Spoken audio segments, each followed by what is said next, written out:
David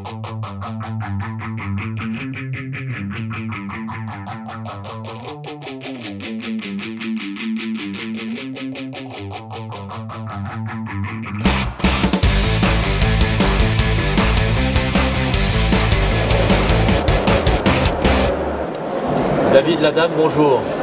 Bonjour Laurent. Je suis très heureux de vous retrouver à Bruxelles sur ce congrès des experts comptables consacré à la fiscalité. Alors justement, je vous propose de rêver un instant. Vous venez d'être nommé ministre de l'économie et des finances. Quelle est votre première réforme fiscale? Alors ma première réforme fiscale va s'adresser aux TPE, moins de 10 salariés. Et après le CICE première génération, je rêverais d'inventer le CICE deuxième génération que j'appellerais le crédit d'impôt culture entrepreneuriale. Alors pourquoi un tel CICE bis? Parce que le constat est simple. Je constate avec mes clients des gens qui sont passionnés, qui sont engagés, qui donnent de leur temps pour leur entreprise, qu'ils arrivent à développer malgré un contexte économique difficile, qui pour certains sont contents de payer des impôts parce que malgré tout ont conscience qu'ils sont dans un pays développé et que c'est la règle du jeu dans la mesure où c'est quand même équitable. La seule difficulté qu'ils ont et ce qu'ils aimeraient pallier, c'est justement comment motiver les salariés et rendre une mode de rémunération plus équitable, plus juste au profit de la croissance de l'entreprise. Alors ce CICE bis, en quoi il consiste? Comment ça fonctionne exactement ça?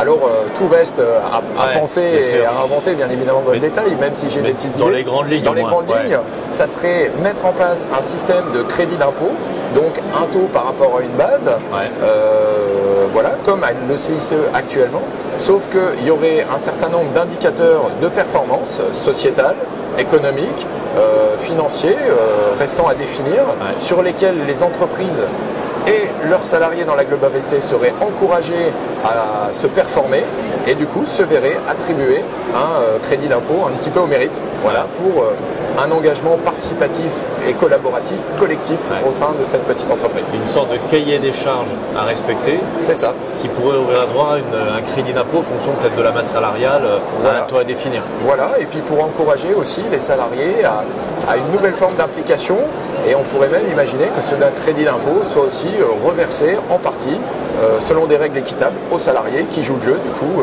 avec une vraie réflexion collective de l'entreprise.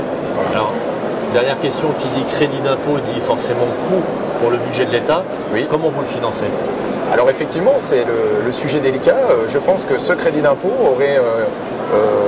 il faudrait imaginer donc une période de lancement transitoire qui nécessiterait effectivement un financement important et qui par la suite, l'avantage c'est que ça permettrait de s'autofinancer en relançant une certaine forme de croissance intelligente de l'entreprise. C'est gommer des freins pour que les entreprises se développent mieux.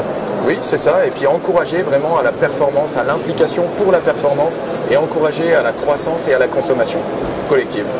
David Ladame, merci pour votre proposition. À bientôt, au revoir. À très bientôt.